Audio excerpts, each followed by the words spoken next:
today we are doing our in-depth spoiler talk for the Batman. We went and saw it opening night, and I saw it a second time last night, and I'm ready to go. Yes. So I know he already said spoilers, but one more time. We're not going to say it the rest of the podcast. Well, I'll agree. The spoiler. I assumed you wouldn't get mad at me. So yes, spoiler. Yes. If you have not seen the Batman, come back once you have, because I don't want to be the person to ruin it for you. I hate those people. That's why the beginning of this podcast is pure spoiler. Do not continue if you have not seen the Batman. If you want to see like our spoiler-free thoughts, you can go to YouTube and watch our Out of the Theater reaction video. Yes, and it's much more condensed. It's like 3.5 minutes long. Yeah. So it's a lot more digestible than this. Likely to be like as long as the film review. Yeah, probably. With that being said, there was so much to enjoy here. Yeah, there was it was plentiful in everything. And we will address the whole "it wasn't funny enough" bullshit that's going on. I can't believe that shit. That video I sent you was like fucking asinine. That guy was ridiculous. I was like, what the fuck? Like, even the people on his stream were like giving him shit for. They're like, "That's an old man take." He's like, "Yeah, I probably am an old fucking man." I was like, "Oh, who was that?" I don't even know. I just saw some Batman page I follow on Twitter posted it and said this is a horrible take. It was a horrible take. It was awful. Yeah. Might have to leave the link on the YouTube channel for that one. Yeah, I will.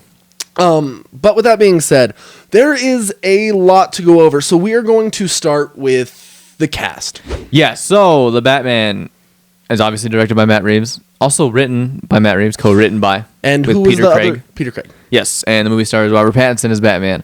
Zoe Kravitz as Catwoman, Colin Farrell as Penguin, Jeffrey Wright as Jim Gordon, and Paul Dano as Riddler. It's the main cast. John Turturro as Carmine Falcone, yeah. And yeah, I guess that would be about the main peeps. Did you mention Alfred? Oh, and Andy Serkis as Alfred. I'm just trying to go over the major players in my head because there were. It is a very large film. Yes. There's a lot of side characters too. Oh yeah. Yeah. The twins. They were cool. I have no idea who played them, but they were fantastic. Yeah, I've seen them before. Like I told you last night, they're in Teen Wolf. I know that, but I've seen them elsewhere too. Yeah, they're in a lot of shit. Yeah, no, that they were where most of the humor came from for the film, and it was enjoyable at least. Also a masterful, actually, in my opinion, a masterful score by Michael Giacchino. Yes, I love the score. There's like jazzy elements to it. Yeah. That makes it feel even more like noir-ish. Yeah. Well, and me and you both saw the complaints about him and how it's too derivative and it's too much like Batman stuff, but like that's kind of that's kind of why it's what you need to do with a Batman score. It needs to be somewhat recognizable. You need to have that like tone of like, oh shit, Batman's on screen. Yeah, it's still like the same. Like it's hard to like put into words, like the same vibe of like the animated series and like Tim Burton, like Danny Elfman's score. Yeah. Like orchestral kind of thing. Yeah. But there's like different elements to it. Yes. To make it stand out. It seems darker. It feels modern. I guess that's the best way to put it. Yeah, and there's some of the score definitely has like the horror elements to it. Yeah. Especially the Riddler's tracks. Yeah. Like those are just like you can feel the eeriness. It's very Zodiac. Yes. Yeah. I guess that's the best way I can Mysterious. think of. Yeah. They're like, especially if you go on Spotify and listen to the whole soundtrack, it's fantastic. Like you can hear elements from like almost 1966 Batman, like in certain spots. Like you can hear callbacks to old films. Like it's nice. It's recognizable and you know exactly when certain characters are on screen. I think that's the most important job of a score. Like, especially for superhero films. Oh, yeah. Like, you need to have, like, some sort of, like, symbolism for when Batman walks on screen. Like, it's almost, like, chill-inducing. Yeah, and when that bum, when that comes in at certain spots, it, like, gets you all riled up. Oh, yeah. Especially during the Batmobile scene. Yes. That was fucking... That's the best Batmobile. We'll get into it. But, dude. Yeah. Anybody else in the cast or crew that you want to... There's like the actress who plays the mayor. I don't remember her name. the cop that Martinez, he's like the most prominent cop I think in the movie. I actually really enjoyed his scenes. He was cool. Yeah, because he treats Batman and Bruce Wayne completely different because he doesn't know who they are. Like he's like really irritated by the sight of Batman the first time he sees him. Calls him a freak. Yeah, and the first time he sees Bruce Wayne, he's all, "Hi, Mr. Wayne." Like he's all fucking like chipper and excited to see him, and then Bruce was just like, Yeah, he's like, fuck off. he's like, "I don't even fucking want to talk to you, asshole." There was I don't know the actors who play the commissioner in the movie and also the captain. But they were good. They were good. Peter Savage, is that the character's name for the commissioner, or is it Frank Savage? I know it's That Savage. was Pete. Pete Savage. Yeah. Okay, so Pete Savage is the commissioner. Is the name that goes with his body type. Yeah, it makes sense. Like I always think of like bigger guys as Pete That's fair. Yeah. Or Bob. or Bob or Carl Dick. or Dick or Randy or See, old Kevin. women names are easier than old white dude names for me. Yeah. Because like Mildred is like, Mildred. that's where it's at. Yeah, you'll never see anyone named Mildred anymore. No. That was my grandma's name. Oh shit. R.I.P. Grandma. R.I.P. But yeah, I think that's all the cast really. At least the main players. Yeah, the main players that have something to do within the plot.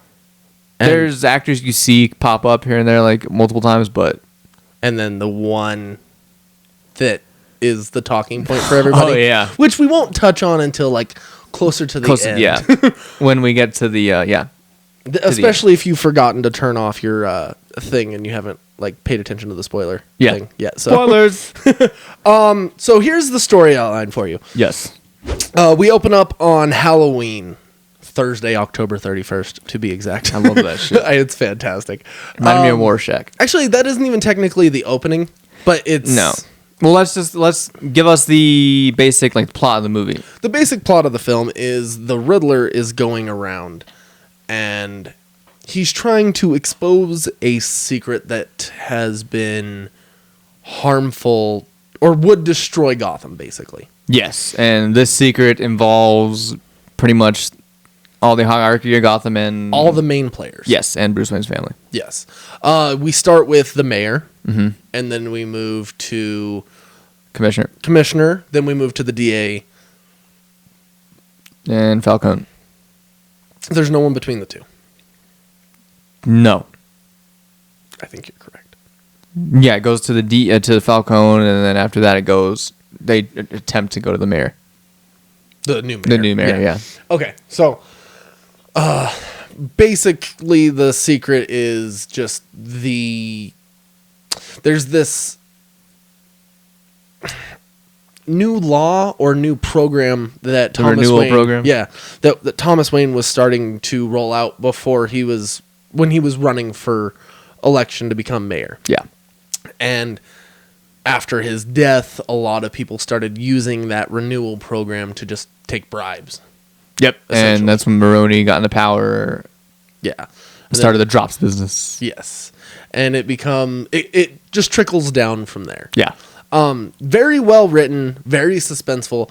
Some people will tell you that there is a pacing problem. I disagree. I think it's perfectly well drawn out. Yes. It's the way it's supposed to be. It's a detective noir story. It's not supposed to be 1 million hits per second. It's supposed to be methodically paced, like a Zodiac film.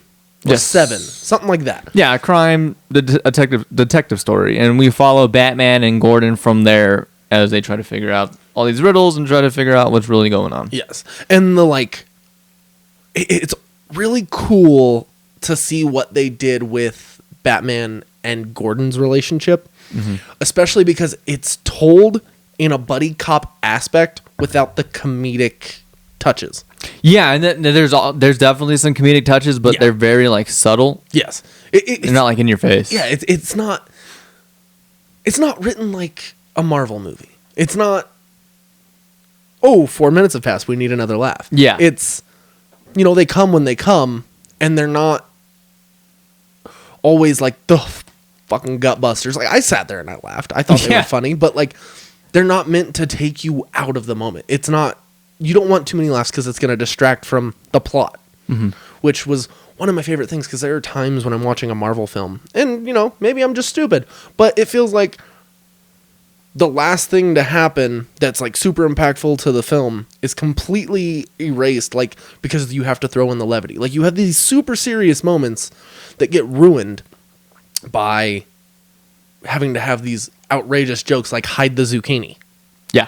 Like, I sat there and laughed at that for like 2 minutes, and I forgot what the fuck was going on in the film for a moment. Yeah, there's a lot, like, in those Marvel movies, there's a lot of, like, emotional and, like, deep scenes that get undercut. Yeah. A lot, I'd say. Yeah, because, like, while I will still say Spider-Man No Way Home was fantastic, Yeah. there's a lot of humor they could have done without, but at the same time, you don't want to do Spider-Man without humor. That's definitely the one character that you need that shit in. Like, you couldn't make a Spider-Man movie that's like this Batman movie. Yeah. Whereas, like, I don't feel Doctor Strange needs the humor that much. He's supposed to be, in my head at least, a little bit more taken seriously. Yeah. Or even, I'm trying to think of a better example, because they haven't done a whole lot of super serious characters in Marvel so far. No, if they do a Daredevil movie, that'll be one, but I think if they did a Daredevil movie, it would need to be more in the vein of what this Batman film was. Yeah. But, I mean, they wouldn't. We've We've wouldn't. seen that evidence We need times. it, but it wouldn't be. Honestly, like, that's why the TV show is as good as it is, in my opinion, because they had more time and they didn't have to do the laugh per minute, and it wasn't controlled by Marvel. Right. So, Yeah. I don't know if we'll get that again. We'll have to see with Moon Knight. But, For sure. But yeah, that's the basic plot outline, story outline. Let's talk about the characters. All right. So, Batman is the easy one to start with. Yes, and for all those people out there complaining about Twilight Boy and all this shit, like, you can just shut the fuck up. Not only that, Forever! Not only that, anybody who complained about that has not seen High Life or Life. Good Time. Good Time. Lighthouse. Honestly, his catalog is insane. Since Cosmopolis. You got... He took, like, basically the last decade to really hone his craft. Yeah. And all you fuckers didn't appreciate it. Even Water for Elephants, which was a romantic... I wouldn't call it a romantic comedy. It was, like, more of a romance film. Yeah, he was good in that. He was a lot better in that than he was in any of the Twilight Remember stuff. Me? Remember Me? I personally really enjoy that movie. Yeah, I haven't seen the whole thing. I I know know what happens at the end. Yeah, But I know people have their complaints Yeah. because of the twist, but I thought it was fairly well done. I get that they could have done anything, but, like,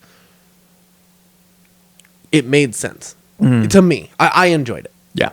People will have their opinions on that, but his acting skill has only improved through everything he's done. Yes, and he brings that experience, like, full force to this film. He 100%. is the best Batman I think we've ever seen on screen. I think he's the best Bruce Wayne we've seen on screen too. Yeah. Personally, I mean, I loved Ben Affleck's Bruce Wayne, but this one has layers that are still unraveling and will unravel further into the next film. Yeah, and I like how he plays Bruce Wayne, but I wouldn't even necessarily call him Bruce Wayne yet. I don't think we've seen him as Bruce Wayne yet. See, and that's why I think I enjoy Bruce Wayne. Yeah, because there's somewhere to go. Like, Yeah. he's not all there yet. Yeah. And that's what a lot of people don't seem to understand in a lot of these reviews. Well, and that's one of the reasons I enjoyed Ben Affleck's Bruce Wayne so much, is because he felt like he had gone through shit. Yeah. And this feels like Bruce Wayne starting to go through the shit. Yeah. Like, it's not hand-holdy, which is probably my favorite part. Because there's a lot of building they do for his character alone that they literally tell you at the end, but you don't have to be told that to know his emotions. Like, you can see his character progression from both Bruce Wayne and Batman. I'll say, too, his just face acting when he's Batman and the way he uses his eyes is the best, like, face acting we've seen out of any Batman. Because you can read a lot in his eyes. Oh, yeah. And there was only one moment where I felt like he might have overacted slightly, but even then he reined it in and pulled it in When was that? The hospital. When he's talking to Alfred, he has just, like, a moment where he, like, digs into his emotion, like, really, really, and, like, you see him pause and, like, just sit there and struggle with, like, not talking, like, it's definitely a character moment where he's sitting there and he's, like, trying to find the words to say. And it's, like, right on the border of, like, taking too long to respond. Really? You felt that? No, I enjoyed it, though. Like, the way he executed it, because it had that thing where it was, like, on the edge of, like, this can be really campy if he takes any longer. Okay. But, like, he pulled it right at the perfect moment where I was like, okay, back on track, and it's like, just like greasing the wheels, basically. It was very well done. Okay, for sure. I don't think it was a problem. I just think it was close. Okay. So, but yeah, there's a lot of little like small details that really show you that Matt Reeves like really cares about the details. oh yeah. 100%. Like I said, like when he puts sunglasses on because he's not used to the light. Oh. When he actually goes to the funeral and like when he gets out of the car and people are like screaming his name and trying to take pictures and he's like doesn't know how to react to it. Well, not only that, he doesn't know how to act as Bruce Wayne because he completely fucking ignores them and he's only focused on Carmine Falcone and the girl that he's walking with. That and then the whole reason why he went to that funeral is to try to see if he can get a glimpse of the Riddler because he knows serial killers like to go to like these things. Oh yeah, and he was right. there. He was perfectly right. Like it was very. He's the smartest Batman that I've seen. Yeah, and he doesn't give a fuck about anything else there. Like even when the mayor candidate tries to talk to him, he doesn't give a fuck. Well, and I love the fact that they actually make Batman make like a human mistake. Yeah, of not like furthering or like missing the next riddle essentially because we captured him. There should be no more threat. Yeah, and not only that, like he makes mistakes all throughout the movie because he's not used to being Batman yet. Like when he uses the flight suit and he pulls the parachute too soon to go. Like I'm not gonna lie, I laughed at that. Yeah, but dude, that was fucking rough. Yeah, like you can tell he's still getting used to all this shit. Yeah, he's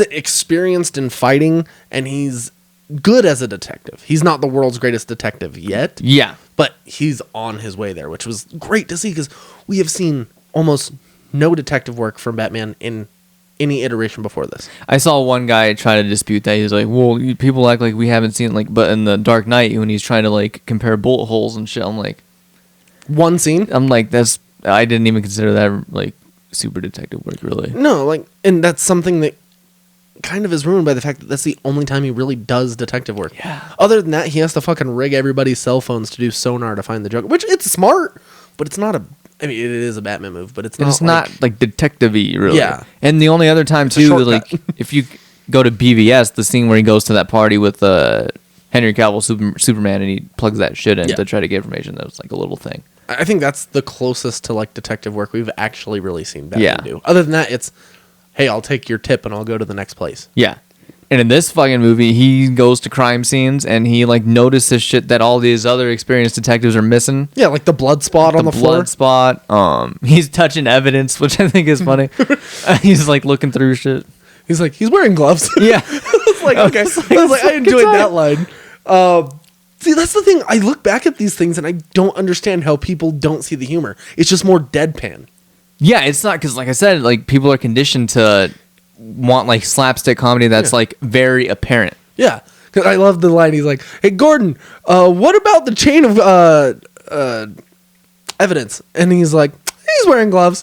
I was like, "Perfect." Yeah, it was like he's defending like his buddy or something. Like he's wearing gloves. Yeah, and like I love the line. He's like, "Do you trust these people?" He's like, "I only trust you." Yeah, I'm like that shows how fucking far the that was GCPD. Heartfelt. Yeah, that was like. It was a bromance moment. Right. That and it shows how far the GCPD has actually gone downhill. Yeah. So it's a nice touch. For sure. And since we've gotten into Gordon, let's go over to Gordon's character. Yes. Easily. No argument. I love Gary Oldman. Okay? This was the Jim Gordon. I love this Jim Gordon. I don't know, he's just, I can't like really explain it, but he just seems like the definitive Gordon to me. Because like, although they are different, like Gary Oldman, he had more to do in the Dark Knight trilogy as far as like action set pieces go. Oh yeah. But this Gordon had a lot to do with the actual like investigative work and doing shit like that and working with Batman. Yeah. We've never seen Gordon work with Batman like this in a live action movie. No. Definitely never happened in the first 4 films. Yeah. Because he was really kind of just a background. Yeah.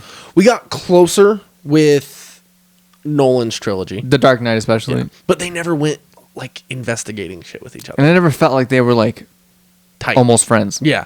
Whereas like it almost feels like Batman is Gordon's only friend. Yeah, and like there's a line in this movie where is like Batman asks him if he trusts him, he's like, well, I've known you for 2 years and I still don't know who you are. It was like a little funny thing. Yeah, and like I enjoyed that, but like he still puts all of his faith in Batman to where he like will take risks with his job to go do shit with him.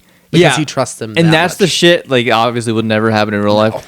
Like, Batman would have been arrested in that interrogation room when he punched that cop and shit. Oh yeah.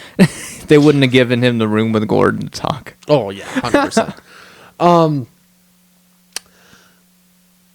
But I love his look. I love his voice. Yeah. I love his mannerisms. Everything about him. The only thing they did to like make him believable as Gordon, like visually, was just a mustache, and that's all he needs. That's all. And the glasses. Yeah, the glasses and the tie. But honestly, I could even do without the glasses. The mustache is the only thing where I'm like, if the fucking mustache isn't there, he's not Gordon. Yeah. But dude, Jeffrey Wright, hands down, the best Gordon. Like, there's no argument. No one can convince me otherwise. Yeah. The relationship that he has with the Batman is perfect. It is exactly what you would want from that team up, especially if we don't have a Robin yet. Yeah, and that's one of the parts that kind of was similar to 7 in a way, as far as the dynamic of the two detectives together. Mm-hmm. The only difference is Brad Pitt's detective is kind of a douche sometimes to Morgan Freeman. Oh yeah. And this one, Batman's not a douche to Gordon. I'd say that's the only difference. 100%. Yeah. There was not a Lucius Fox in this film, which not yet. Is kind of interesting. I'm curious if he comes in the future. Maybe, because we'll get to Alfred in a second, but Alfred's really the only one who's running the company, really. It seems like. I did love that touch, because it's even touched on in Before the Batman, the book. Yeah. That Alfred is essentially the mouthpiece for the Waynes, and he is running Wayne Enterprises. Mm-hmm. Like, he's basically in charge of like the board and like what moves they make and stuff like that. So it's kind of cool to see that change, because that's not, especially because the fact that Bruce Wayne wants nothing to do with like the real world and like his duties as like essentially the CEO of the company, or at least the majority stakeholder in the company. It's almost like a parent that like is doing the work for their kid because their kid doesn't want to step up. Yeah. Yeah, we can go to Alfred since we're going in there. But last thing on Gordon is, like you said, he's the best Gordon. Hands down. Yeah. No argument. Yeah. So Alfred, I liked his portrayal a lot. Yes. He seems to command more attention than Michael Caine. Like, he seems more like intimidating in a way. He also kind of, his presence, like his physical stature, commands more respect than I felt that's like what I was trying to say. Michael Caine ever had. Just from standing with the cane. Like, speaking of canes, like, he actually uses the... I wonder why. Like, there has to be a story reason. I think when he might have gotten injured, maybe like back when he was in the force, or maybe when he was doing some investigative work of his own to try to like find out who the killers of the Waynes were. Maybe he got into some shit. See, I think that would be the only thing that would make sense, because especially if you read Before the Batman. Oh yeah, he was helping Bruce Wayne fight. He teaches him how to fight. Yep. They do a lot of jujitsu and stuff together. Mm-hmm. So there has to be a moment between all of Bruce Wayne's learning. See, that's a character moment that's never really explained, which is nice. Maybe like in year 1 of Batman, maybe one of his villains got to Alfred. Like Batman Arkham Origins. Yes, thank you. Yeah, well, I don't think this Gordon would be fucked up like that though. No. Because that Alfred that was like, oh! No, but like something like that where like yeah. Well, I mean, honestly, maybe that is what happened, because he's already in prison. I can see it. Hint, hint. But yes, I personally think, and I know we didn't get a whole lot of time with him. Yeah. But just based off of like his physical presence and physical acting, already my favorite Alfred too. My favorite Alfred, he's not a pushover. He doesn't let Bruce Wayne particularly give him shit. Yeah. Like, he gives it back, or he like puts a stop to it. Yeah, because he does serve a lot more of that father role than I saw Michael Caine ever do, and they really tried. Michael Caine really, like you said in the last episode, kind of let Bruce Wayne do whatever he wanted. Yeah. I mean, this Alfred lets Bruce Wayne obviously do whatever he wants. Yeah, you can't control him. But he's still like when Bruce Wayne's like having that teenager moment, you're not my father. Oh, yeah. Or even before that, when Alfred's saying that the shareholders or whatever are coming to the Wayne Tower to have breakfast, he's like, why? He's like, because I couldn't have you go over there. And he's like getting all irritated with him. Well, and I also really enjoy the part where Alfred is never really shown as that smart of a character You're never given like his MI6 background. You're never given any of that. Whereas this, he's fucking genius level smart. He's solving riddles. Yeah, he helps with the fucking the cipher. The cipher, yeah, with all of them up until he's in the hospital. Yeah, but like, while him and Bruce didn't have like a whole lot of character building together, other than the hospital scene, I was kind of okay with it because of the fact that like he's actually doing a lot of heavy lifting while not having that much screen time. Yeah, and one of my first, it's not even a gripe anymore, but after the first viewing, I felt like when the Alfred thing happened, it kind of felt it didn't have an effect because you didn't really get a relationship between the two beforehand. Mm-hmm. But when you watch it the second time, it kind of hits a little harder. Well, especially because you can see the physical acting in Robert Pattinson when he's like running to save him. Yeah, it's like not knowing that their relationship is implied. It's there to where you were supposed to already know beforehand that they have a relationship. See, and that's the thing that I think is affecting certain people's opinions of this film, because they want to see every bit of everything. Yes, and they want to have their hand held. Yeah, and see, that's the thing that bothers me is we have seen how many origin retells for Batman. I mean, they even retold the fucking origin story for Batman for the oldest version of Batman that we've seen with Ben Affleck. Yeah. Like, you didn't need that. Even Although though it was visually the best great. Looking one. It was fucking fantastic. Yeah. I love that rising out with the bat. Yeah, and people bitch about that. I'm like, it's fucking sweet. This is a world of Superman. You can fuck off. Like, anything can happen. Badass. It's great. And visually, it's perfect. Yes. He's like Jesus, right? Yeah. But we've seen that in every iteration so far. Why can't we skip it? We skipped it with Spider-Man and no one fucking complained. Yeah, everyone's like, well, we already know. But then when it comes to this, well, it's mainly the Snyder people that are doing it. It seems Dude, like. I love the Snyder films. They definitely have their issues. The more I see people do this, the more I start to dislike them, honestly. Honestly, I think it's going to get a lot of dissension. It's going to be a lot of... You're going to have the purists versus the Snyder people now, and it's going to be really problematic.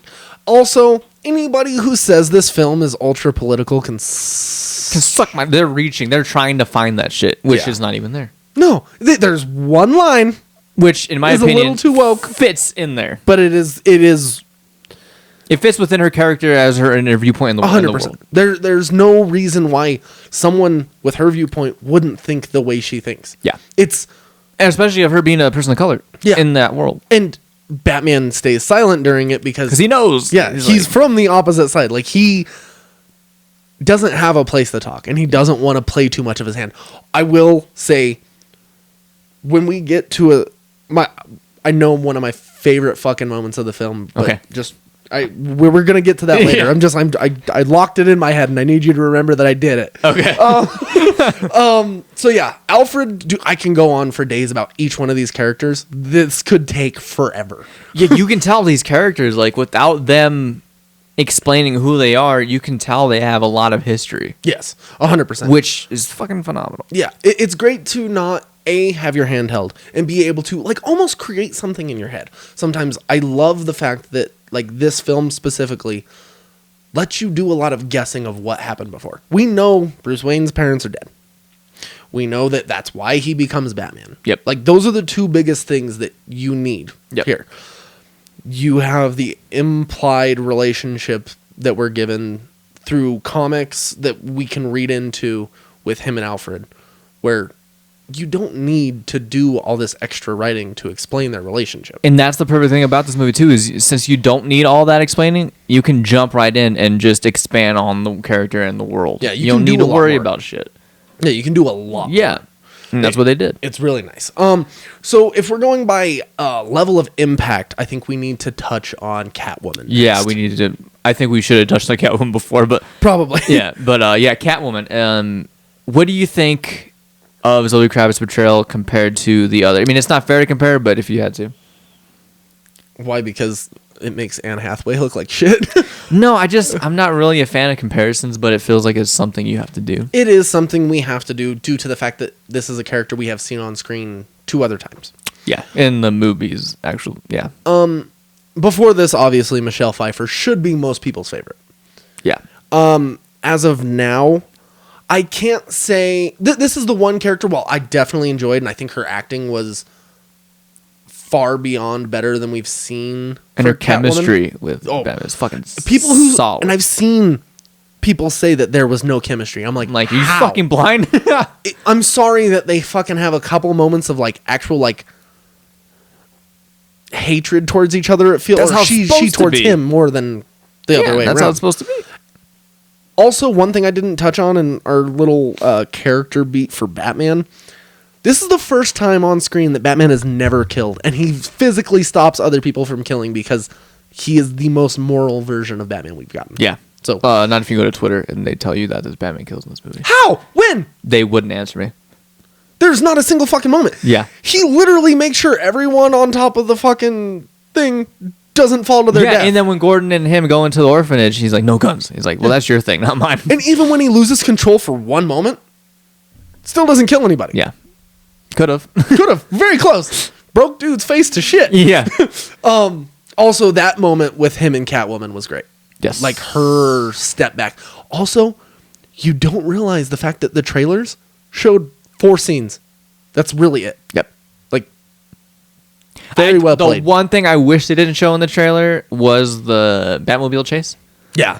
I'll say, but it still had an impact in the movie. 100%. Regardless. But yeah, Catwoman, this is what I'll say about Catwoman. I love her performance in this movie, but I don't think she's Catwoman quite yet. Yeah. So if you're going to compare like her to Michelle Pfeiffer was Catwoman in the movie already. So as far as Catwoman portrayal, I still think she's the best, and I put Michelle Zoe Pfeiffer? Kravitz right behind her. I agree 100%. I think this is the only character where I do that. Yeah. And it's because I have fond memories of Michelle Pfeiffer as Catwoman. Like, there was a lot of character there. Mm-hmm. And there's still time to do that with this Catwoman. Yeah, I think once Zoe Kravitz gets to be, like, once she's actually Catwoman, then it might change. Do you think she comes back immediately in the next film? I don't know. It's hard to say. Because I'd like to see it. Yeah, I would love to see her back, but only if the script calls for it. I want a Catwoman show to where we can see her, like, adventures in Bloodhaven as she becomes Catwoman. Yeah. And I heard people being like, "Oh, Bloodhaven, Dick Grayson." I'm like, "Yeah, but we need Robin first, motherfucker. Like, do not jump unless they're gonna jump and Dick Grayson's a cop in Bloodhaven." I don't want that either. I don't either. I want that little kid. I want Boy Wonder. I don't even want that kid, but their relationship was great. The second time I see you look at his face and he just has the face of fucking Robin. I'd be okay with it, but I'm perfectly I'm fine with a no-name actor as Robin. I was really wondering for a moment there if they were going to make that kid who plays Tim Drake in Titans Robin. Dick Grayson. Somebody has a theory about that on the Heavy Spoilers show on YouTube. Yeah, he has that theory, but I'm like, I don't. There were a couple moments where I was like, I know what's going on. Like, I wanted to like be able to tell you a couple seats over, but I was like, I'm going to just whisper it to Ariana because if it comes true, I could be like, hey, I told her partway through this is going to happen because I really thought they were going to make that reporter that Falcone put the hit out on. Elliot? Yeah. I thought they were going to make that Riddler's dad. Oh, for a moment. I was like, that just feels almost too cheesy. Like, I need revenge. But I was happy they didn't go that route. Like, every time I guessed something and was like, ooh, it's going to go this way, they at least didn't address it in a way that, like, oh, like, I was right. Like, the film surprised me multiple times. Yeah. So that was nice. Yeah. I was really surprised with what they did with Catwoman's parentage. Yeah, there is comic iterations where Falcone is her dad, so they took from that for sure. Well, even then, when they do it in the comics, it's more ambiguous. Like, is he or isn't he? And she doesn't know. Yeah. It's like, I think Batman knows before she does in the comic. Typically, yes. Yeah. And even then, it's still unconfirmed because they never do like a DNA thing. Mm-hmm. It's like, hey, your mom was kind of a loose lady who could be fucking anybody. Yeah. And they kind of went with, like, look-wise of, like, Selena Kyle. They kind of went with, like, the year one where she's not a sex worker in the movie. Yeah. She works in a bar. Very close. Very close. She works in, like, a strip club, basically, the 40 Below. And, she typically works at the Iceberg Lounge, but she goes down to 40 Below every now and then. And that's what they based her character on there. And I like her backstory and everything, and how they set her up is really good. It's definitely a very gritty version of Catwoman, which I really enjoy. It definitely gets down to the weeds of the whole sex worker thing without fully addressing it. Yeah. Because I don't think they would be allowed to do that in a Batman movie that's they still want kids to go see it. Obviously, I don't know. Have you ever watched the Year One cartoon? Because she is in there. well, yeah, I think that's different though. I mean, but I think it was still PG-13. Oh, okay. So it's like but like, it's nice to see a change of like her backstory because she was never that in either of the last 2 iterations. No, when you're comparing like Selena Kyle to like Michelle Pfeiffer's, Selena Kyle's not even a comparison. It's at very all. different. She's not a goofy character that becomes confident. She's confident throughout the whole fucking thing. Yes. I really enjoyed her relationship with Annika.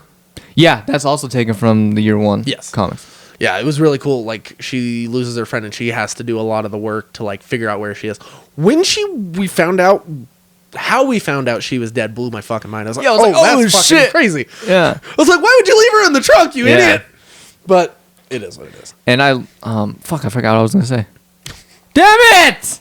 About Catwoman. It was about Catwoman. Say something else about Catwoman and maybe like I'm just assuming it was sexual. So no, it wasn't sexual. But no, I think she was very well written, and her motivations made a lot more sense, and she's a lot more quick to jump to like murder than anybody else in the film. I enjoyed how they didn't make her a straight good guy necessarily. Like she still has that. She walks the line, and she's not necessarily partners with Batman all the way. Like she's still like on her own mission. She's to much where more she'll help him, but she's gonna go off and do her own thing when she needs to. Yeah, she's much more of the anti-hero. Yeah, than which the is, hero. which is perfect. Yes, it's exactly what Catwoman should be. Yeah. Like that's the thing that they've never done fully right, and that's the thing that kind of screwed up Michelle Pfeiffer's version. They made her much more of a straightforward villain. Yeah, and then Anne Hathaway, she's kind of a douchebag too, I'd say. I just purely didn't enjoy her. She felt unnecessary in that movie. Yeah. Other than to like, She steals "Here's your his happy mom's ending." pearls. Yeah. Other than here's your happy ending, there was Yeah. no reason for it. And I love the scene where she breaks into the mayor's loft or whatever to steal the passport. Oh yeah, it's very beautifully cool. done. Like Yeah. the safe cracking. Was Yeah, perfect. I'm like, damn. He's like, that's a neat trick. Yeah. It's fantastic. Also, the Bat voice was much. I thought it was more enjoyable. You could actually hear what he was saying. I like it because it's not. It's not super different from his Bruce Wayne voice, but it's different enough. Yes, And to where it's- it throws people off a little. Yeah, bit. there's times where he breaks away from it, but I think it's on purpose. Yeah. Like when he screams, like it's not all. Yeah. It's like almost just his normal voice screaming. Yeah. Because he can't control himself at that point. I enjoy, and I'm gonna find more things while we're talking that I love about Batman that I'm gonna have to jump back on. Like it's reasons like Robert Pattinson's the best. Like there was like when Batman, this is going back to Batman obviously, but when he's going to Wayne Tower after he figures out Riddler has sent something to Wayne Tower. Yeah. When he's screaming over the phone, he sounds like a kid. Yeah. Like he's like, I don't know, it's hard to say. It's like he's almost drawn back to the moment where he lost his parents. Yeah. And he's worried he's gonna do it again. Yeah. Because was as fucking- much as he says you're not my father, He is. He is his parent. Yeah, and it was like very subtle, but you can tell it's there. It's like, Oh, it's yeah. beautiful. See, that's one of the reasons why I didn't understand people's opinions on fuck. Now we're gonna have a sparkly Batman, like that shit. Like Like, have you it was nowhere near anything Twilight. No. It was some of the best acting in film ever.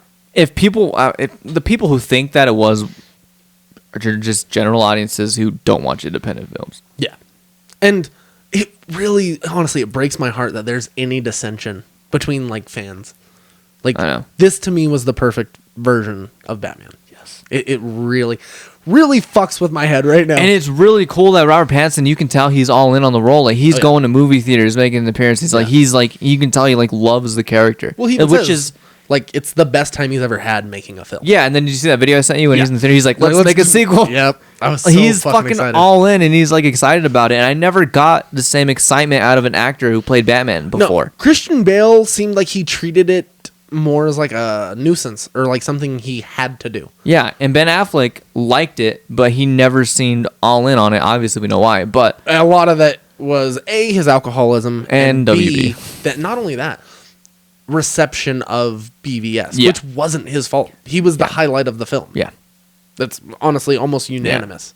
So and Michael Keaton obviously loves it, but I don't know. I haven't seen anyone as excited to play Batman as No. Robert Pattinson has like been. he genuinely walks in with a smile. It's something you've never seen. Yeah, Unless it's like Marvel and they tell you have to smile when you do press for us. Yeah, and anybody talking shit about Robert, I just don't understand why you would talk shit about Robert Pattinson. Yeah. Like, he's like, I don't know. It just makes me upset. Me and you are also fans, though, so it's a little bit different. I don't know. It just makes me happy. Yeah. But yeah, Catwoman, final thoughts. Sorry. Solid. Super solid. Great. Yes.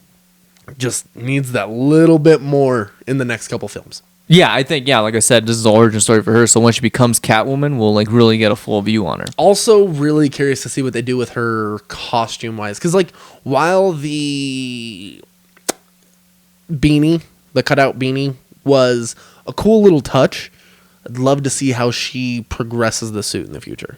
Yeah. I also am less open to Bruce Wayne or Batman redoing his suit in the future because now I think it's fucking great. Yeah, I think it's perfect. I think he'll have like little upgrades here and there, but like maybe more armor on the legs because there really wasn't any on the legs. No, but dude, it's other than that, it's perfect. It like really is. The neck movement, everything, and it doesn't look cheesy the way that Nolan's. Yeah, because that suit, it was supposed to be armor. It still looked like rubber to me. Yeah, this one looked like handmade, like it's made out of like metal and shit. The only thing that still didn't look armor-esque to me was the cowl. Which there's armor underneath. Yeah, which I'm able to. Yeah, because even disbelief during the movie when he gets shot, you can see the bullet. Yeah, like the graze. Yeah. Like, it's fucking sick. I think all the little like extra things that are done to the costume are like that much more important. Yeah, and you can tell he's actually able to move fluidly in this suit. Yeah, like he moves his head, he moves his arms. Like, yeah, it's fantastic. Next, do you want to do Falcone or Penguin? I have one more thing on Catwoman. Okay. My favorite thing about Catwoman is her chemistry with Batman. Oh, yeah. And all the dialogue she has towards Batman. Oh, yeah. She calls him Bat Boy. I'm like, damn, that reminds me of like the Arkham games. Oh, yeah.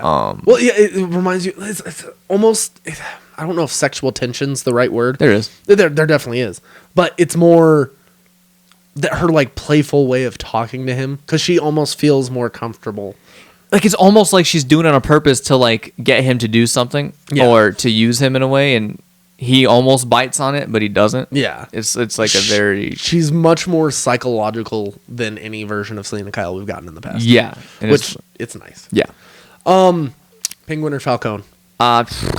Or Riddler. We'll go Riddler since he has a much bigger impact. Yes. Flawless. Flawless. Yes. He rode the line of being too over the top and not being over the top. See, and one of the things I think that helps with what I would consider over the top and not over the top is the fact that we have seen the Riddler before. And he was over the top. Way over the top. So he could have gone a lot more over the top and it still would have been bearable. Yeah, and the way he played it, it didn't feel like he was in a different movie. No, it literally felt... It was believable as someone losing their fucking mind. Yeah. It was like someone who's drank their own Kool-Aid to the point where like, this is the only thing they believe. Yes, and his introduction was fucking perfect. It was almost like Halloween. Oh, because on Halloween, the original one opens up with the POV and the breathing. And chills. That's what this opened up with. And you have the Ave Maria playing in the background. And like that's the opening we haven't seen. That one played 3 times throughout the film. Played during that. It played at the funeral. He sings it, and then it plays in the orphanage. Yeah, so 4 times technically. Yeah. But yeah, the opening of him breathing in, and honestly, when I first saw it, I legitimately thought that was a ninja. I'm like, oh shit, the League of Assassins. I was like, the League of Assassins are in this fucking movie. See, I love the way they introduce him, especially because we got that thing of his son in the ninja outfit playing in the window. Yeah, and I was like. I was waiting to see what happened because I was like, it seems like the kid playing, but I wasn't sure. And like you kind of build the relationship between the son and the father in that one moment perfectly. I thought he actually stabbed the dude. I'm not gonna because I didn't know it was the mayor at the time. I was like, oh shit, we're going right in. You have the mom just sitting there all smiling and shit. I didn't focus on it though. I was like, damn, he fucking got stabbed in the stomach.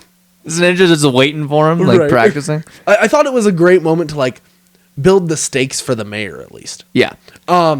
And then the first reveal of the Riddler. Dude, that when he like he picks up the phone and like just moves out of frame to pick up the phone and you see him and I was like, oh. And the way the TV shines off his glasses almost makes it look like his eyes are glowing white. Yeah. I'm like, damn. Like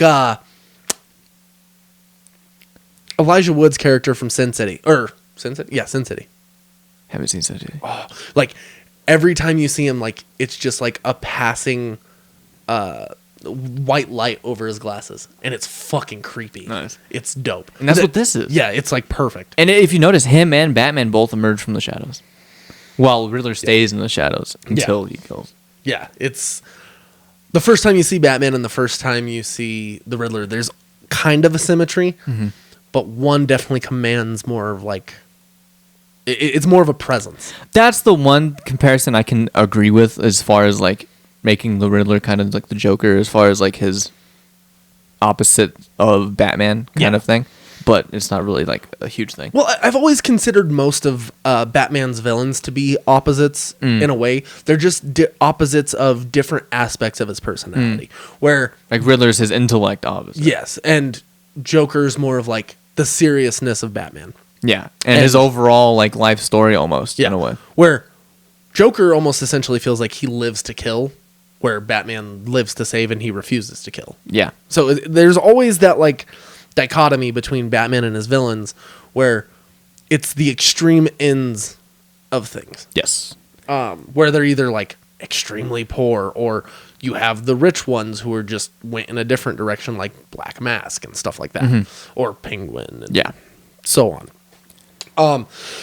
Riddler is definitely the most psychological version of a villain we've gotten in any superhero film. Yes, and real quick, when after he hits the dude in the head with the carpet tool, and the way he breathes as he's taking the tape out, it's like creepy as fuck. Oh, it's great.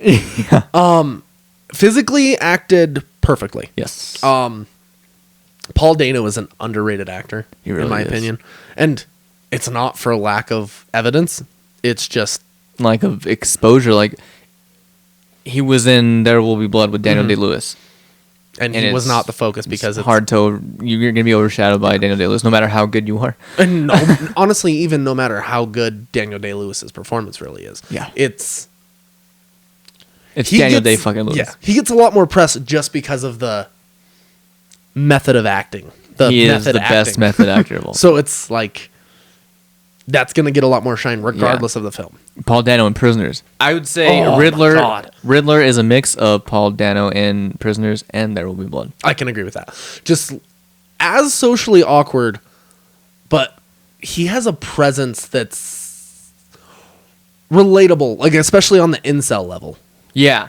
So it's like a lot more nuanced, I guess, take on a villain. It obviously changes a lot of what we have seen from the Riddler in the past. Not as goofy and not as much of like a person to be trifled with. Like he's a much bigger threat than he ever has been before too. Yeah. Something we haven't seen enough in games or film. He's usually the butt of the joke in the comics too. It was nice to see him taken seriously, especially on the level of like a Zodiac, because that is exactly what a real life Riddler would be like. Because they wouldn't be throwing themselves out there and putting riddles all over the fucking place if they're like, hey, come get me. He's basically a Jigsaw. Yeah, it's perfect. Like even the scene where, so after he kills the mayor, his next victim is the commissioner. Yes. And the way you see him in that trap, I'm like, damn, that's fucking Saw. Yeah. It was very Jigsaw. Yeah. And he in that scene too, when he's on the phone, he like screams. Yeah, it's like cool as fuck. It's creepy. It's great. Overall, hands down, a lot of this is just going to be the best of, but easily the best Riddler. He's my favorite live action Batman villain behind Heath Ledger's Joker right now. Honestly, I'm like in my head battling between the two because they're both fantastic. Yeah, and they both have their moments.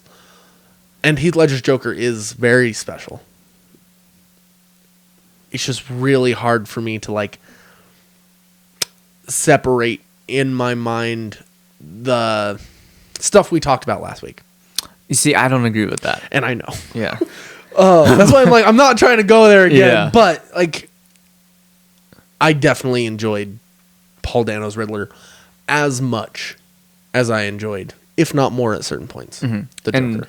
My favorite Riddler scene is probably when he asked Batman to go talk to him at Arkham, And he it's like a suspenseful thing because like for a second you're thinking, wow, he fucking knows he's Bruce Wayne. See, that's then he's like, he talks about Bruce Wayne, then he says like he, and you're like, okay, he's not, he doesn't know. That was my favorite moment of the film, but I couldn't say it when we were doing our. Okay, don't say why then. Oh yeah. Well, I'll just talk about it here. Dude, it's so good. Yeah, and his reaction to when Batman starts calling him a nobody and tells him that he's not working with him, and Riddler's like starting to scream, and he's like, and then he starts singing Ave Maria.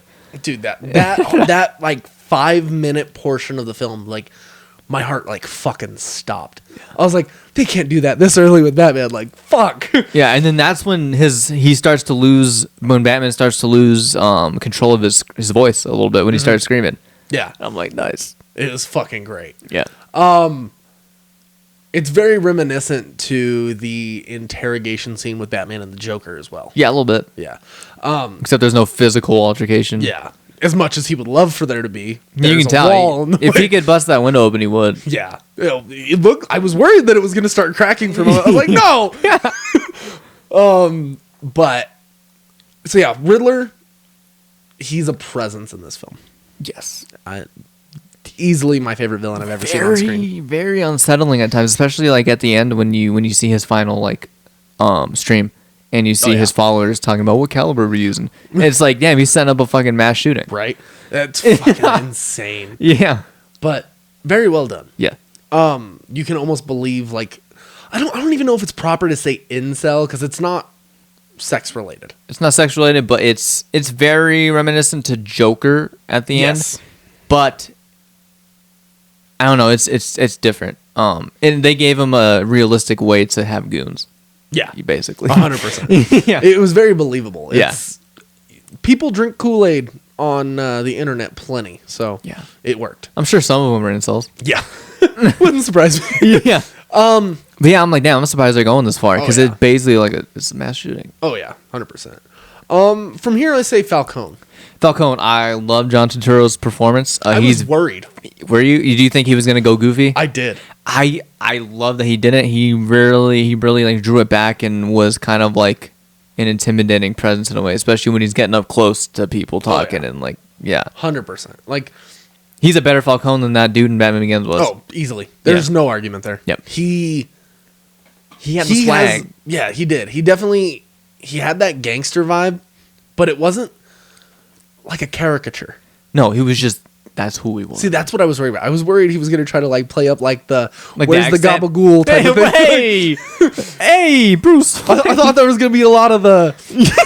I wish there was one though, just once. Where's the cannoli? Your father. That shit was great. Oh, yeah, just once. Just once. And even then, like, I got a little bit of that vibe at the funeral, the beginning of the funeral, where he's, like, talking about, like, his relationship with Thomas Wayne.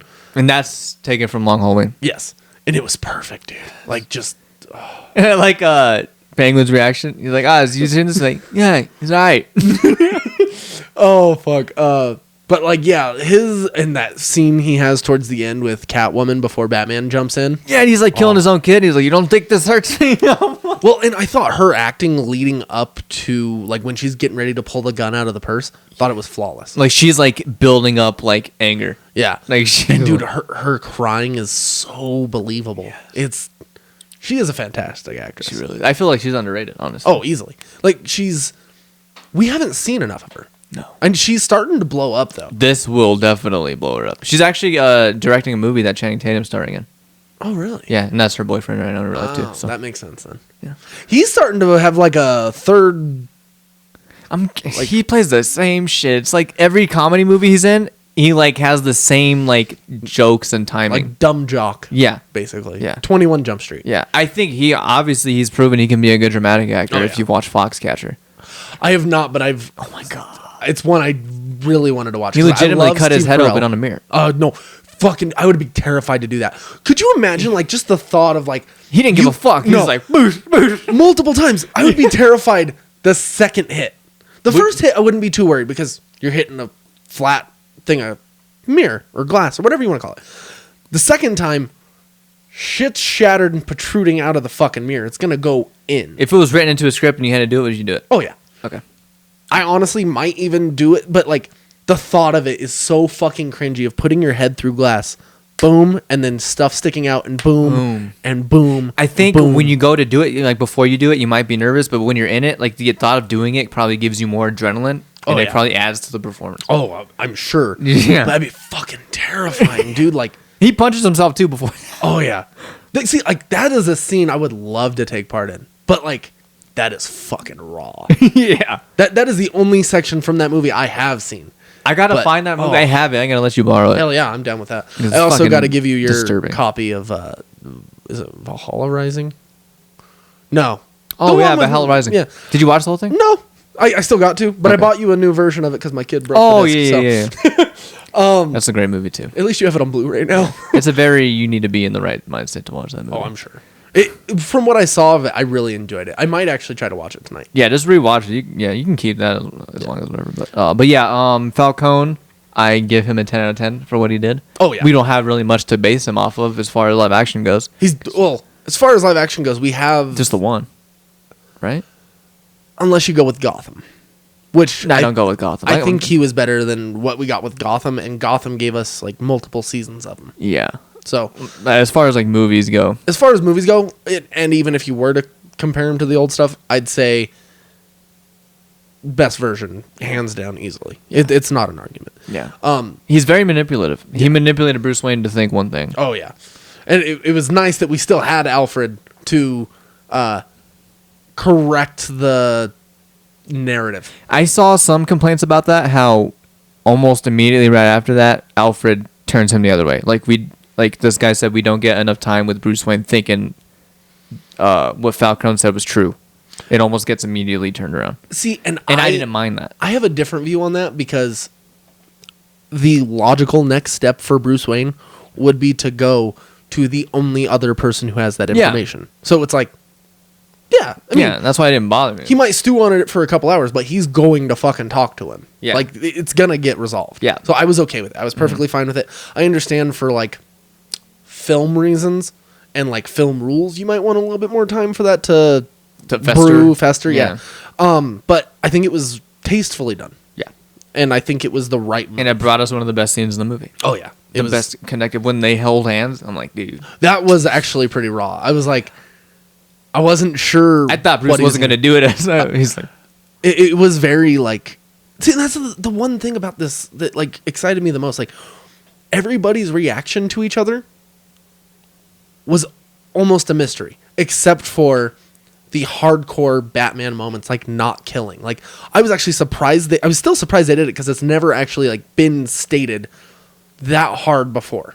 This is, and I didn't expect this movie to do it because from the trailer, I thought this Batman was going to be like unhinged all over the place. Right, which he was, but I thought he was going to break the rule. I thought he was going to kill somebody at some point, and it never happened. And it made me happier than I have ever been watching a Batman movie. Like at the end of the film, when I noticed that, and I was like, it never fucking came. Yep. I almost wanted to cry. Like, and especially when Selina was about to shoot Falcone, he's on the ground after Batman punches him. Oh yeah, and he's like, "No, you don't want to pay with him. You paid enough." Yeah. And I'm like, damn. Yeah, like that was a great fucking line. Great way to get her to drop the gun. Yeah. Like that was one of like the rawest emotional moments of the film. And did you notice too when Catwoman brings that dirty cop up to the rooftop and Batman and Gordon get there and Batman basically punches the gun out of her hand and Gordon like focuses on it. He's like, damn, he's fucking serious about not killing. Yeah. It's another one of those things, like it shows where his lines are. Yeah, he's like, if you cross that line, you'll become just like him. Yeah. And I'm like, damn. That is the one thing, like, no matter what anybody says about this film, they cannot take that away from me. Like, this is the most loyal version of Batman. Period. Yeah, like to I don't the give comics. A fuck what Ben Shapiro says. Yeah, Ben Shapiro can suck my balls. Oh. But what were we on, Falcone? Yes. Yeah, so 10 out of 10, like I said. Oh yeah, easily. Let's go to the Penguin. Penguino. Ozzy. So, I will say this to start. Danny DeVito, as the Penguin, holds a special place in my heart. As he does mine. It's hard for him not to. He was a caracature. Yeah, he's very specific. He's very Tim Burton. Yes. He's very, I don't know. He's not comic accurate. No. He's not at all. he's what it is. Yeah. It was what it is. It was fun when we were kids. Yeah. And I still have like fond memories of it. But I will say the thing I expected least from this film was Colin Farrell doing a good job at portraying a comic book villain. He has not had the best track record. No, and I don't even think it was his fault. No, Like, it never has been. This shows you that he could have. If Bullseye was in a better movie, you probably would have killed it. Oh, yeah, I'm sure. And I'm sure he would have toned down the accent, too. But Bullseye points to his head. And, like, for what it's worth, I enjoyed it when I was a kid. Oh, yeah. Because when you're a kid, you're stupid. Yeah, exactly. You're like, oh. But there have been multiple times where I've seen this man overact in shit that he didn't need to. And I don't think it was always necessarily his fault. And I feel like that kind of like brings people to like overlook him a lot. Oh, yeah. Which he's a really good actor. And I will say, I do wish the one thing he kept saying in like press would have been allowed for him to smoke cigars, because it would have been like that. It's kind of extra stupid touch. why they didn't let him do that. A lot of especially because he's a villain. Like if he's a hero, if he's your John Constantine, It's a fucking cigar. well, yeah, but like if he's your John Constantine, I can understand you being like, hey, we want our hero to not smoke because we don't want to promote it. I get that, even though I don't agree with it. I get it. Your villain, he's supposed to be a piece of shit. Yeah. Let him. Yeah, and it makes no sense. Like, it's not like he's smoking weed or anything like Yeah. that. He's smoking a fucking cigar. Yeah, it would have been Fucking Kingpin and Daredevil smoked a cigar. both versions. Yes. So I don't get the gripe on that one, but If they would have Yeah. allowed him to use it in one scene only, the end scene when he's looking out over the city as it's flooded would have been perfect to have him have a cigar. it would have been great. There are multiple, or when he's talking to Batman when Selena Kyle walks in with the money for the drops. He's like lighting up a cigar or cutting it open or something. You don't Yeah. even have to smoke it. Just fucking have him. just yeah, stuff like that would have been perfect. Yeah, I do love that I scene. don't know why they wouldn't let him. Yeah, it's kind of irritating. Other than that, his voice was perfect. I was kind of surprised they didn't do an English accent, like even a fake English I accent. love the New York accent. It was great. He even has a little bit of a limp when he walks. Mm-hmm. There was even a scene where he waddled when he's tied together after Batman and Gordon leave. When he's like waddling. I'm like, oh shit. There was a lot of really cool calls, and that chase scene was Sick. perfect. Sick. I thought the BVS chase scene was cool when Batman's chasing after the semi Lex- holding the kryptonite or whatever. The LexCorp yeah. But this is the best. This was way better, especially because no one died. No one died. Yeah, Maybe. the opening shot when you see the BVS Batman, he like launches onto the trailer and kills the dude right away. Oh yeah, Damn, dude. that was bad. But this one is like a lot of really, if you think about it, all of the shots in that sequence are very simple. Like either the camera's on the cars or you got wide shots. Oh yeah. Also, I have to say, probably one of the most realistic chase scenes I have ever seen. Yeah. Like, Penguin was freaking the fuck out because he couldn't get people to fucking move. Yeah, and he's just like, all right, boom. Yeah. Like, you never got that in a Nolan film. Yeah. You never got that in the Nolan BVS, films, every time nothing. there was a chase, the streets were fucking empty. Yeah. Like, it's Gotham. It's supposed to be like, almost like a comparison to New York. Or even Tokyo, if Even you want though to go it's crowded was. Technically supposed to be New Jersey. Yeah. But it's comparable to like New York. The streets should be fucking full at all times. Yeah. Which is one thing that really felt real in this, even when the rain is pouring down. Yeah, he even says that. Yeah. Streets are crowded for the holiday. Yeah. Even in the rain. It's fucking nuts. Like, I honestly didn't even remember that, but you've seen it twice. So His fucking voiceover is just so baller. it is. It's not overplayed. It's Rorschach-esque. Oh, I will never get tired of that one line with Rorschach. Which one? When he's like, they'll ask me to help and I'll whisper back. No. Oh my damn. Fucking G. Because he was supposed to be the realistic version of Batman. Yeah. A much more... way darker, too, though. More nihilistic. Yeah, way more nihilistic. But yeah, fucking Penguin, I like the first scene you see him in when Batman goes into the Iceberg Lounge to go confront him. Is that the first time we see him? Well, it's the first time Batman confronts him. Okay. Yeah.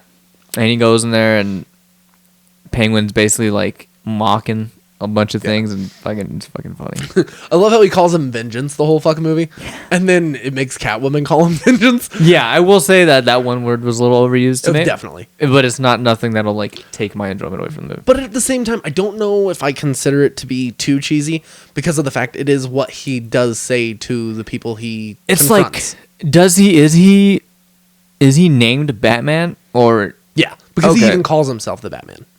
Yeah, towards the end. Yeah, in Riddler's apartment. Yeah, and everyone else calls him Vengeance. Because he's like, I think this Batman thing's probably getting close to being done. Yeah, basically. He's like, already? Fuck. I know. Oh, dude, that fucking... I can't get over those specific 5 moments, or 5 minutes. Like, that really fucked with my emotions. Yeah. Like, leading up to him going to Arkham. Yeah.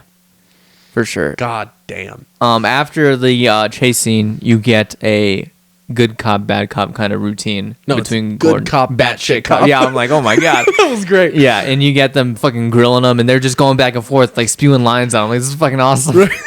I did love that line, with like the classic detective cop lines. Yeah, dude, it's great, and the fact that there are 3 different, 2 or 3 different options for who the rat is. Like, because they are like, okay, it's like a stool rat pigeon. Wings. Yes, you got Penguin, and then the Batman. Yeah, then that was where I thought it was going. I was like, oh fuck. It was like, but how's he gonna be the snitch? Yeah, and then it became Falcons have wings, and too. I was like, I never fucking considered him. I love the way Batman brings it up at random times. He's like, El Rado Lada. He just brings it up, and you're like, what? And he's like, a falcon has wings too. Like, that shit blew my mind. I was like, never considered. Yeah. Falcon. Yeah. Never crossed my mind. Yeah. That was a good touch. And especially seeing like Penguin's acting once John Turturro's Falcone is exposed as the rat. Yeah, he even like that's how Batman figures it out. And once he gets shot and he looks up and he sees the light shining on him, he's like, oh fuck, bring him to the light. Yeah. Like I thought that was very well done, but like just seeing like I honestly never considered like how mob men actually act towards the rats. Like that never came into my head until that moment where Penguin comes out of the club at the same time and he pulls the fucking gun. I was like, oh shit, they're throwing away the Penguin this fast. And then what happens. And it happens so quickly you don't even see it happen. Batman just tackles Falcone right away. It's like, yeah, boom. And from the wrong thing, like it was cool to see that like aspect of it. I think I could be wrong. Is that all the main characters? Those are the main characters. Okay. Yeah. So, with that said, I think we need to touch on the riddles. Oh, shit. Do you think they were at points too easy? The only one that was easy, I even got it before it was even said, was the first one. That was shown in the trailer. Yeah. He lies still. But that was I think also it was purposefully easy. It was also solved by the internet in like I had half a day. Yeah. So, other than that, the other ones I thought were pretty good. Yes. I loved the... Like, they go with that same reasoning for solving the cipher as the Zodiac Killer. Like, the double L's, the double O's, stuff like that. Mm-hmm. To where you can figure it out easy. Yeah, and that's another thing that's cool. Is like, Batman wasn't able to solve that specific one on his own yet because he's not like super detective yet. Yeah. So Alfred had to come in and be like, all right, let's do this. But even then, he was the one to figure out the drive. The drive, yeah. And so I thought that was the cleverest. It's stupid, but it's the cleverest little fucking joke. The thumb drive. That's the cheese stuff, but it's not cheese. It could be cheese if someone else did it. It's because it's so dark too that you're like, should I laugh at this? Yeah, and then they go and then they find that thing, and then that's when Batman figures out there's going to be a USB drive, and then he brings like thumb drive. And then when Gordon like puts the thing and he realizes he has to scan them, he's like, "Oh, this guy's hilarious." And he says it so straight. He's like, "Oh, this guy's hilarious." It's fucking great. I'm like, damn. That's the thing I don't get, the like lack of humor thing. It's there. It's just not like in your face. Yeah, it's not. Yeah, like it's very tasteful. Well, it's tastefully dark. It almost makes me want to cry because it's so good. It is fantastic. So the second one was where we get the bring them into the light. Yeah. So this is the second riddle is after the commissioner is killed in the trap, and Gordon takes him to the morgue, and shows him the trap, and Batman uses that like flashlight, that black light thing, and finds the riddle in the thing. Yeah. Actually, he doesn't find the riddle. He just finds more ciphers, and then he presses that button, and there's another letter in there, and that's where the next riddle is. Yes. I'm trying to pull them up right now just to get the exact riddles. Yeah, because I forget what that card says. Yeah. So obviously, first one is, what does a liar do when he's dead? He lies still. Riddle number 2, follow the maze until you find the rat. Yes. But what did the card say specifically? Because of the riddle inside the card. So the riddle is, follow the maze until you find the rat. Bring him into the light and you'll find where I'm at. Yeah. And the answer is basically, reveal who the police informant is to the public, and the Riddler will reveal where he's been hiding. Mm-hmm. Third riddle was the orphanage one. Was, you are El Rata Elada. Yeah, and then Penguin's the one who makes them realize URL. Yeah. And then he pulls out a back computer. He's like, fucking back computer. That was great. But I thought it was funny because he's all, you guys don't know your fucking Spanish. He's like, no habla español, guys. He's all, it's la, not L. And he's all, you are, oh shit. I thought that was a bit of a reach, but I thought it was fun. And that's when you get the riddle, like, through that messenger, and he's like, I grew up in a mansion among the weeds. Oh, here it is. Something like that. Actually, no, it doesn't even do I'll never know where I come from. Yeah, I don't know why it's not listed on here. Huh. But that was a riddle. Yeah, it was, because he's basically, like, pointing him towards the orphanage.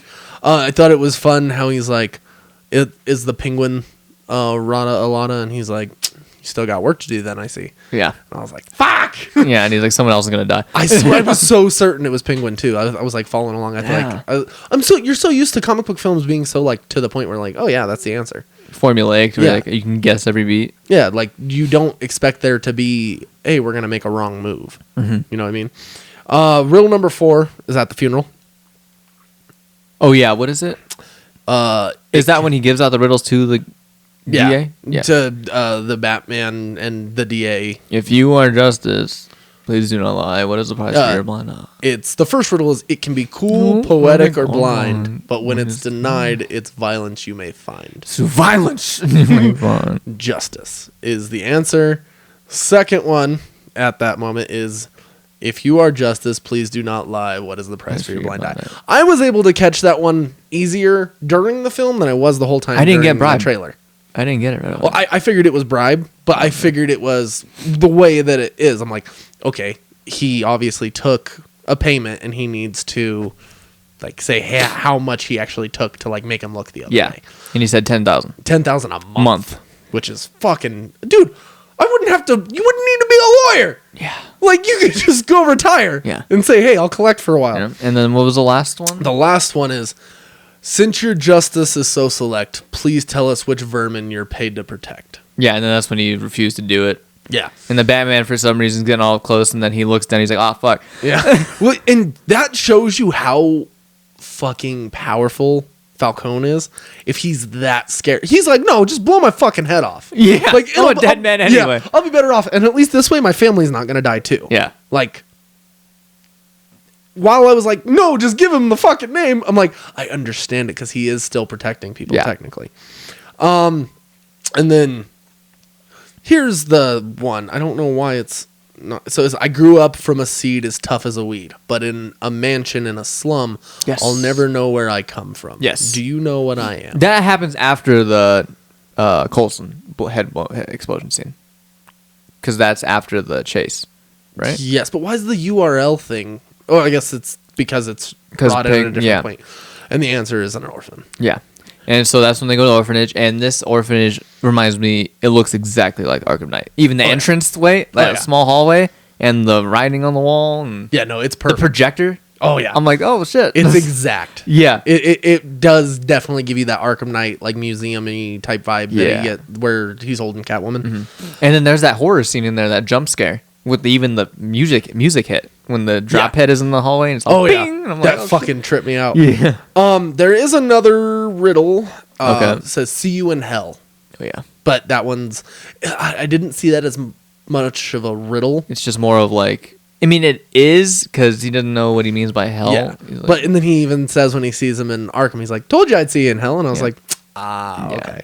That was a really like passive aggressive thing to send him to after he blew up Alfred. And he's like, "See you in hell." I'm like, damn, that's fucked up. Right. And then riddle number 9, what's black and blue and dead all over?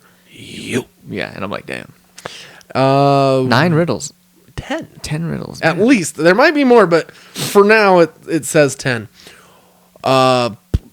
Riddle me this: the less of them you have, the more one is worth. This is given by the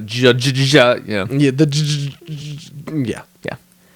I like how we're not saying it, but Riddler almost seemed kind of dumb to me in that scene. A friend? I think he was just like thrown that much for a loop because he's already going through the manic like, fuck, I failed. I don't know what I'm gonna do. He succeeded in flooding, but he failed at killing the mayor, and he failed at thinking Batman was helping him the whole time. Yeah. So like, and when he sees Batman saving people, he's like, ah. Well, I think that's why he feels so comfortable and so smug, is because he genuinely thinks Batman is on his side. Yeah. And now thinking that said person in the cell next to him is potentially his friend excites him, because the only friend he thought he had was Batman. Yeah. So like, at least that you can connect stuff. You have to do a little bit of the work in your head, but that's fine. Yeah. I enjoy that with films. Yeah. So next, let's go over the gadgets that Batman uses. The first and foremost one that I think needs to be addressed is the fucking contacts. That is the most unrealistic and futuristic gadget he uses in the whole movie. Everything else is pretty plausible. I'm fine with it. Yeah. Though. Oh yeah, it's fucking awesome. It fits Batman's personality more than anything else. It's some shit I never thought of. Yeah. I'm like, damn, you're using the contact to fucking record all this shit. Right, dude, it's perfect. And then he even uses the tool with Selena Kyle. Like, that scene was pretty cool. Yeah.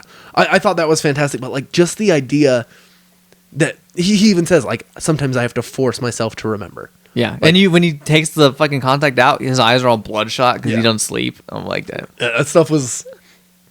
There was so much... There were so many moments that fed into everything that told the perfect story. Yeah. Like, those little things, like the bloodshot eyes, the contacts themselves, like... The sunglasses. Everything. Just, like, down to the tiniest little details was perfect. Mm-hmm. Other than that, the gadgets, I will say, I was sort of sad we didn't get any batarangs, but I also understand why we didn't. Yeah. It wasn't... There's a level of realism they were trying to keep, but even then, the detachable chest piece still made me happy. As a knife, yeah, it was fucking cool. Like, he used it 2 or 3 times? He used it once to break back into Riddler's apartment, and then he used it to cut the electricity line. Yeah. Which I honestly thought, like, it didn't come into my brain, hey, cut the cord and, like, your problem's pretty much solved. Yeah, and his suit is also electric proof. Yes, which they pretty much tell you from the beginning of the film when he shocks the dude in the neck. Yeah. I'm like, he's steam coming off of his fucking neck. Dude, that was an intense scene. Like, the choreography for fights, this film has to be a contender for best Batman fights. Close to that warehouse scene. Not quite. Yeah, I don't think that's going to be a hard one to top. This movie definitely didn't top it. The fight scenes in this movie didn't feel like they felt realistic. Yeah. Because Batman's still getting the shit beat out of him too. Yes. Like you can feel the punches he's getting as much as the ones he's giving out. Oh yeah, 100%. I think the biggest difference, there's not the same level of... The BVS scene reminded me of the Arkham games because there was a real like fluidness to his fighting style. Almost to fluid to where like I don't think anyone could be that fluid fighting. Whereas this felt a lot more realistic and like he definitely trained. Yeah. But this Batman is a lot more valued for his mind than his body. Mm-hmm. So it made sense, but even then it was like he's tactical in the way he fights. Yeah. So I'm definitely looking forward to future stuff to see if his like fighting styles progress too. Yeah, because even that scene when the third time he gets into the iceberg lounge where he's fed up with the guards and he just like sneaks in there. Yeah. And when he goes into that room, one of the guards follows him in and Batman just fucking fucks him up with like 2 punches. Oh yeah. Destroys his ass. Yeah. That is one thing that like, especially in the Nolan films, he was trained by the League of Shadows. Assassins. Yeah. And he still didn't seem like the best fighter to me. No. It was his fighting was so slow. And they tried to speed him up by doing the whole like fixing the neck thing, but even then, it never reached where it could have. Did you notice too? When Joker shows up to the party and then Batman shows up and he's like, "You're gonna love me." When he fights, he's using a lot of this. Yeah. He does this a lot. Yeah, it's definitely not.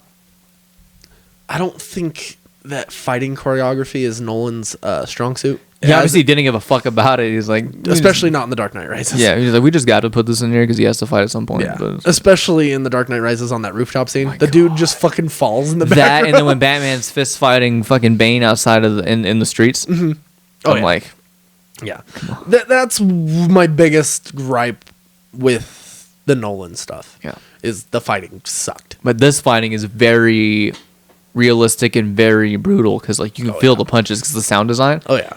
It's all damn. It's great. Yeah. Like that opening fight and then the fight at the end with all the Riddler and followers. then the fight when Batman gets into the Iceberg Lounge the first time. Yeah. That was great. He's throwing guns at people. Yeah. Right up until Penguin comes up and stops it. I really thought, because every time I saw the trailer, I really thought that the fight was going to continue from there. I didn't think Penguin walking up would like stop it and Batman would just go up and talk to him. Yeah. Like, it was another thing I never considered. It was also cool to see him when he shows up. He's like, "Do you know who I am?" Yeah. And then he's like, "I want to talk to the Penguin." I'm like, he said the Penguin. I'm like, it's fucking cool to hear him say bad guy names. Yeah, I am excited for the future, especially because now he does know the certain characters' names, like specifically. Because most of the time, like Penguin is one that he pretty much always calls Penguin because it's seen as more of an insult. I want to say he calls him Oz a couple times in the Arkham games. I think he probably does. Yeah, I don't think to his face. He like to Nightwing and shit. Yeah. And then, but with all of his other villains, it's more of an insult to call them by their real names. Because hey, you fucking failed and I've taken you down before. Yeah. So then it's except the Nigma. Yeah. Yeah, Nigma. Do you think he's gonna call him that, or do you because he called him the Riddler in this movie? I would see, and that's the thing because I don't think he knows his name. Also, technically, we've been told that he's been called Edward Nashton this whole time, but at the same time, it's also not confirmed. Yeah, because his ID they confirmed his identity as Edward Nashton. Patrick something, and the other one was Edward Nashton. Yeah, and that's when the detective comes in and he says, "We got an ID, it's Edward Nashton." Okay. Yeah. So it is confirmed, but I think him changing his name to like Enigma would be kind of more interesting, just because he's at the end he's starting to go even crazier than he was, so he might do that. Yeah, I could see that being a way they head in the films. Yeah.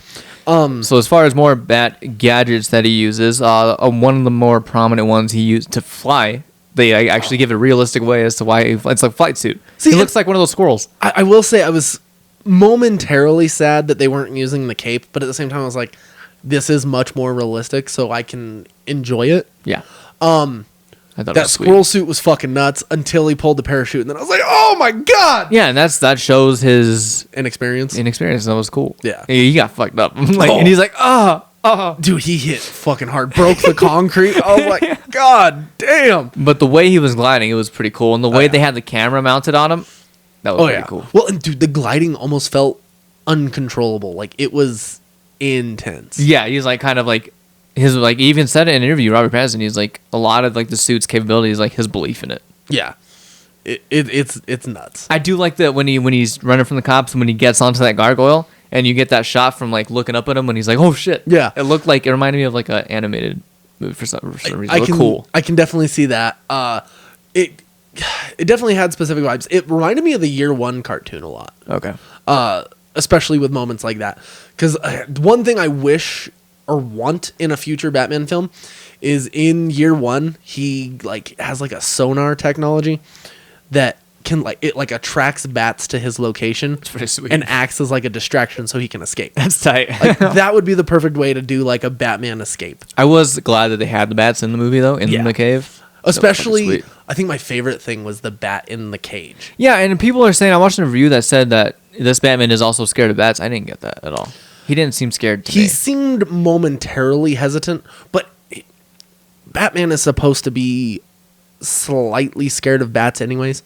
because that is why he chooses the symbol he does. And I didn't get that in this one. And, that's fine. Yeah. And I do think that it wasn't addressed the way it has been in the past. Yeah, and it wasn't like a bad thing. It's just I didn't see it like other people saw it. Yeah, no. And honestly, for all things that this film did, for them not to address that is fine. It's something that is addressed in the Before the Batman book. Yeah. So it is what it is. And it's not necessarily because he fears bats.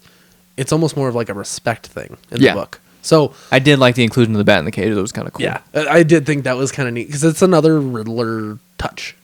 And the fact that he keeps the murder weapon from the mayor in there is kind of surprising. Yeah.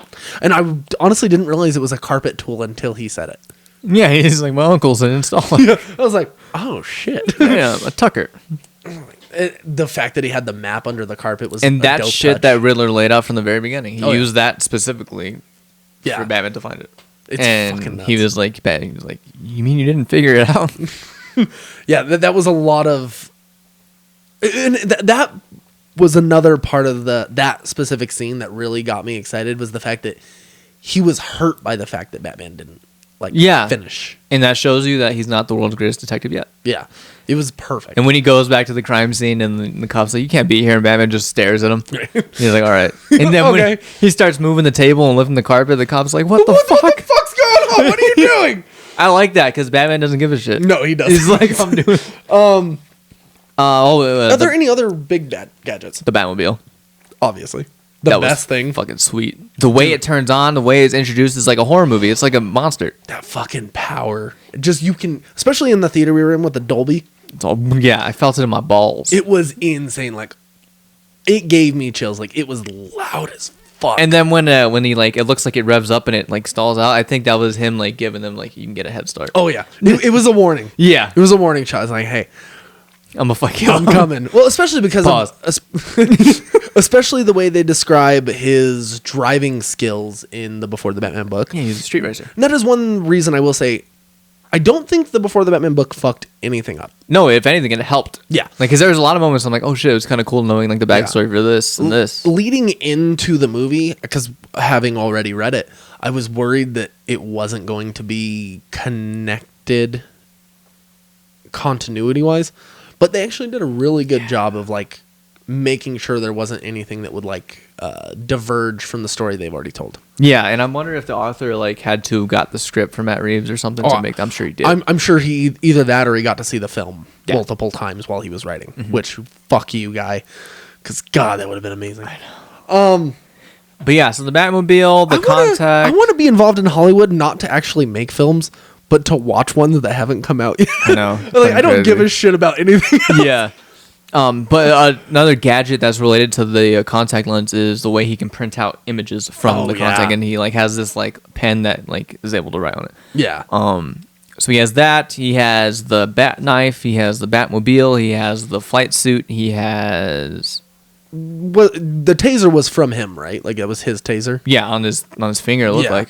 So and the grappling gun comes out of the gauntlet. I liked that touch. Yeah. I was like the fact that he doesn't have to like constantly grab it out, shit like that. Because I actually explained it like when Penguin kind of fronts him, he's like, "Hey, let's go talk." He kind of like just pushes it back in. Yeah, I'm like, okay, cool. I was happy with that, especially because it doesn't get in the way. Yeah, like it was very well done.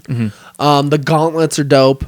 He never uses whatever those are. I don't know what they are. I think they're throwing knives. Okay. Potentially. Yeah, never uses them. Which makes me sad that means we're definitely not getting batarangs, but it's okay. That's fine. I think those are the only gadgets he uses in the movie. Yeah, he's not like... He don't have a whole lot of gadgets yet. Yeah. Like the most futuristic one is the contact. Yeah. And I see in the future... Like, I really do hope they do batarangs, but I hope they find a way to do it that's not campy. Yeah, because it'd be hard to make something like that comes back to you. Yeah. But even then, like, they do that with Affleck's. Yeah, but I don't think that was really grounded as much. I mean, that is true. It's definitely they can make the batarangs be something that's kind of like remote controls. Like the games. That would make sense. That would be great. Yeah. I hate those fucking parts. They were hard to get used to. Especially when you have to go here and then go here and then go. Especially because the controls are inverted. Unless you change the thing, but then it would feel unnatural after you're already used to it. So it's like, what's the point? Yeah. So yeah, Bat Gadgets, there's not a whole lot else. Which I'm glad that it wasn't overuse of them. It was the best told, like, especially in relation to like being grounded. You've never seen that in a superhero film. No. It was flawless. Yeah, I wish I could watch this movie right now. 45 days. All that, and then also I want to get the hard copy when it comes out in June. I'm buying it. June 16th. I will buy the limited edition, whatever the fuck they do. Like, yeah, I'm buying. I'm there. So we'll go with your favorite moment because we kind of touched on it, but I don't think we multiple times. Yeah. So you got to go in depth. Favorite moment. It's like a 5-minute period. Yeah. I don't know if that is considered as a moment, but like it's my favorite portion of the film. It's as soon as he sees, he gets the letter. It says "My confession," and then he basically starts getting the feeling of, "Oh fuck, he knows who I am." I'm made. He's like, I know. He knows exactly who I am. And then there was a slight second when Gordon received a phone call, and then the way Gordon looks at Batman is like, "Oh shit, he knows he's Bruce Wayne." Right, and that's like the vibe. I was like, "Oh fuck," and he's like, "You're a good cop," and he just leaves. I was like, okay, at least like he's like, hey, if I'm going down, I want you to know you were a huge fucking help with me. Yeah, like it was another one of those moments with him that like there wasn't a whole lot that needed to be said. Bromosexuals. Well, it's like the physical acting between the two of them almost told more. Like the physical acting with Robert Pattinson and anybody he was on screen with told more than half of the dialogue did. It was great. He's the most physical acting Batman, like great at physical acting. Oh, 100%. Fantastic. You can tell down to the eyes. You can just by looking at his face, even in the cowl, you can tell what emotion he's in. Oh yeah, and then I think that's one of the nicer things. I wasn't sure how I felt about the full jawline being open. I loved it. It definitely helps with the physical acting. Plus, you can't hide his jawline. Yeah, and it's then too rigid. After that, he goes into the Arkham State Hospital, or are they calling it? Arkham State Hospital. I wish they just called Arkham Asylum for once. Come on. You know, asylums went the way of the dodo, so... Yeah, I guess. Because it was also called that in Joker. Yeah. I don't think there are such things as asylums anymore. Whereas, I believe Arkham Asylum was a real place, or is based off of a real place in New Jersey. Mm-hmm. I can't remember what it was called, though. But so he goes in and immediately like Riddler starts his dialogue basically being like we did this together. But very confident. Yeah, very confident, overconfident. To the point where then he starts talking about he's like we got all of them except for one. And then he keeps repeating Bruce Wayne and that's when and even Batman's like because it sounds not inquisitive, it sounds accusatory. The tone, because you don't realize exactly what the fuck he's saying. He's just like Bruce Wayne. He keeps getting pissed and Bruce Wayne. And that's when he goes on that rant about Bruce Wayne being an orphan when he's really like comparing his orphanage to him. And dude, there were so many moments like he could have fucked that up for himself. Like if he said anything. That's my favorite part of it is that Batman stood quiet. And he stays in a moment where he thinks he's found out. He's like looking down. And then he looks up at the camera and he's all fuck. Yeah. And that's when Riddler's like, and he's all, you could see the relief in his face. He's all, yeah, like it was very tension. Probably one of my favorite Batman scenes of all time. Really, like it does so much without Robert Pattinson saying a fucking word for the first like 2 minutes. You're just like, yeah, like I was like physically shaking. It was insane. And then obviously it devolves into, oh, you didn't figure it out. And that's when he starts singing. The nose fucking, I was really worried it was going into overacting territory there, but it was another one of those moments where it got real close to the edge and then it swings back. Yeah. And I was just like, thank God. Like it never went fully off the rails. Like it gave you enough leeway to worry. It stayed within unsettling too. Yeah, it was very unsettling. Yeah. It reminded me a lot of, like, especially that moment reminded me a lot of his character from Prisoners. Yeah. And this Riddler is very similar to Arkham Knight specifically. Yes.